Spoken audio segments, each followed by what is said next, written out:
કાલ ભૈરવ અને બીજો જોગેશ્વરીનો ટાંક છે, જેને આપણે કુળ દેવતા અને કુળ દેવી તરીકે જોઈએ છીએ.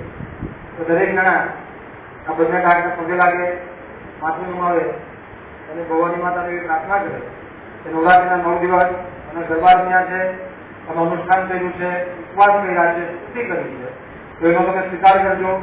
નાથ સંપ્રદાય તમામ ભક્તો સુખી રહે, બધા આનંદમાં રહે, આપણા દેશ ઉપર મા ભગવતીની કૃપા રહે, બધાનું રક્ષણ થાય, જીવ જંતુ તંતુ બધાને આહાર પોષણ અને પ્રકાશ પૂરેપૂરો મળી રહે, તેમજ આખા વિશ્વમાં શાંતિ ફેલાય, એવી પ્રાર્થના આપણે સર્વ વિશ્વના હિત માટે આપણે કરીએ છીએ.